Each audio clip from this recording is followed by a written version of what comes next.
ഞാൻ എന്ത് തെറ്റാണ് എൻ്റെ ലൈഫിൽ ചെയ്തതായിട്ട് നിങ്ങൾ പറയണം? ഓരോ കമന്റിലും അമൃത ചീത്തയാണ്, അമൃത ഇങ്ങനെയാണ്, അമൃത അങ്ങനെയാണെന്നൊക്കെ നിങ്ങൾ പറയുന്നുണ്ട്. ഞാൻ എൻ്റെ സോഫാറുള്ള എൻ്റെ ഐഡിയാസ് ക്ലാസ്സിൽ തുടങ്ങിയുള്ള ലൈഫ് എടുത്തോ. ഞാൻ എന്ത് തെറ്റാണ് ഞാൻ ചെയ്തിട്ടുള്ളത്? ഒരു 18 വയസ്സിൽ ഭയങ്കരമായിട്ട് ഒരാളെ ആദ്യമായിട്ട് ഞാൻ സ്നേഹിച്ചു, അയാളെ തന്നെ കല്യാണം കഴിക്കണം ആഗ്രഹിച്ചു, അയാളെ കല്യാണം കഴിച്ചു. അന്ന് എന്നെ പ്രപ്പോസ് ചെയ്ത് എന്നെ ഇങ്ങോട്ട് പ്രപ്പോസ് ചെയ്ത കാര്യം പോലും പറയാൻ പാലിച്ചേണ്ടെന്ന് മടിയായിരുന്നു. അതൊന്നും എനിക്ക് ഇഷ്ടമല്ല. പക്ഷെ ഞാൻ എൻ്റെ ലൈഫിൽ അതും ഒരു 18 വയസ്സുള്ള കുട്ടി ഉണ്ടാകുന്ന ഒരു പ്രണയം എന്ന് പറയുമ്പോൾ ബ്ലൈൻഡ് പ്രണയം ഒത്തിരിയൊന്നും നിങ്ങൾ വിചാരിക്കുന്ന പോലെ ചിന്തിക്കാനോ അല്ലെങ്കിൽ മാനിപ്പുലേറ്റ് ചെയ്യാനോ ഉള്ള ഒരു പ്രായമൊന്നും എനിക്കൊന്നില്ല.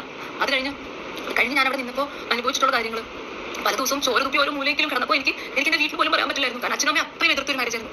ആൻഡ് ഈ കല്യാണത്തിൻ്റെ കാര്യം പറയുമ്പോൾ ഒരുപാട് കാര്യങ്ങൾ ഞാനും എൻ്റെ ഫാമിലിയും ചീറ്റ് ചെയ്യപ്പെട്ടിട്ടാണ് ഇങ്ങനെ ഒരു വെഡിങ്ങിലോട്ട് വന്നത്. ഞങ്ങളുടെ എൻഗേജ്മെന്റിനൊക്കെ ശേഷമാണ് നമ്മൾ അറിയുന്നത് ബാലചേട്ടൻ എന്നെ കല്യാണം കഴിക്കുന്നതിന് മുമ്പ് വേറൊരു ചന്ദന സദാശിവ റെഡ്ഡി എന്ന് പറഞ്ഞിട്ടുള്ള ഒരു ചേച്ചിയെ കല്യാണം കഴിച്ചിട്ടുണ്ടായിരുന്നു.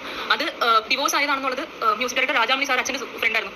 അപ്പോൾ രാജാമണി ഞങ്ങളാണ് അച്ഛനെ വിളിച്ച് പറഞ്ഞത്. പക്ഷേ ആ സമയം ആയപ്പോഴത്തേക്കൊക്കെ ഒരുപാട് ഒരുപാട് എൻഗേജ്മെന്റ് കഴിഞ്ഞ് വലിയൊരു വാർത്തയായിട്ടുണ്ടായിരുന്നു. അപ്പോഴും അച്ഛനും എൻ്റെ അടുത്ത് പറഞ്ഞതാണ് വേണ്ട മോളെ, ഇത് വേണ്ട, ഇത് ശരി, അത്രയും ഒരു പറഞ്ഞു. പക്ഷേ അത് എൻ്റെ ഇഷ്ടവും എനിക്ക് അത്ര ഇഷ്ടമായിരുന്നു ബാലചേട്ടൻ, അത്രയും സ്നേഹിച്ചിട്ടുണ്ടായിരുന്നു. അപ്പം അത്രയും നിർബന്ധിച്ച് ഞാനായിട്ട് അച്ഛനെയും അമ്മയും കൺവിൻസ് ചെയ്തെടുത്ത ഒരു ഡിസിഷൻ ആയിരുന്നു ഈ വെഡിങ് എന്ന് പറഞ്ഞില്ല. From day 1 till the day ഞാൻ ആ വീട്ടിൽ നിന്ന് വന്ന ദിവസം വരെ പല ദിവസങ്ങളും ഞാൻ ചോര തുപ്പി ഓരോ മൂലയ്ക്ക് കിടന്നപ്പോഴും എൻ്റെ അടുത്ത് എനിക്കിതൊന്നും വീട്ടിൽ പറയാൻ പറ്റില്ലായിരുന്നു.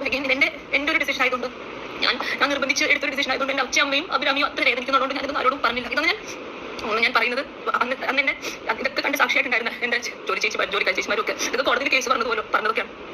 അതിനുശേഷം ഞാൻ ഒരു പോയിന്റ് എത്തി. ഇനി ഞാൻ അവിടെ തുറന്നു കഴിഞ്ഞാൽ ഞാൻ മാത്രമല്ല ഈ ചോര തുപ്പി കിടക്കുന്ന ഒരു അവസരം ഞാൻ മാത്രമല്ല, എൻ്റെ കുഞ്ഞും കുഞ്ഞും അതിനൊരു ഭാഗമാകുന്ന ഒരു പോയിന്റിൽ വന്നപ്പോഴാണ് ഞാൻ ആ വീട് വിട്ട് കിട്ടി സാധനം എടുത്ത് ഇറങ്ങി ഓടുന്നത്. അല്ലെങ്കിൽ നിങ്ങൾ പറയുന്ന പോലെ കോടികൾ എടുത്തൊന്നും ഇറങ്ങി ഓടിയതല്ല.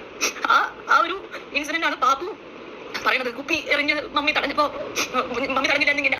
ഇത്രയധികം വേദനകൾ സഹിച്ചപ്പോഴും അമൃത ഇതൊന്നും വെളിപ്പെടുത്തിയിരുന്നില്ല. വിവാഹമോചനത്തിൻ്റെ കാരണങ്ങളൊന്നും തന്നെ അമൃത എവിടെയും തുറന്നു പറഞ്ഞിട്ടുണ്ടായിരുന്നില്ല. എന്നാൽ ഇക്കുറി തൻ്റെ മകളെ കൂടി ഇതിലേക്ക് വലിച്ചിഴക്കുകയും സോഷ്യൽ മീഡിയക്കാർ മകളെ പിച്ച് ചീന്തുന്നത് കാണാൻ സഹിക്കാൻ വയ്യാതെയാണ് അമൃത എല്ലാം തുറന്നു പറയുന്നത്. താൻ തൻ്റെ ജീവന് തുല്യം ബാലയെ സ്നേഹിച്ചിരുന്നു. ബാല തന്നെ ചതിക്കുകയാണെന്നറിഞ്ഞിട്ട് പോലും. കാരണം ബാല അമൃതയെ വിവാഹം കഴിക്കുന്നതിന് മുന്നേ തന്നെ മറ്റൊരു വിവാഹം കഴിച്ചിരുന്നതായി അമൃത പറയുന്നു. എന്തായാലും ഇത് വെളിപ്പെടുത്തിയത് നന്നായി.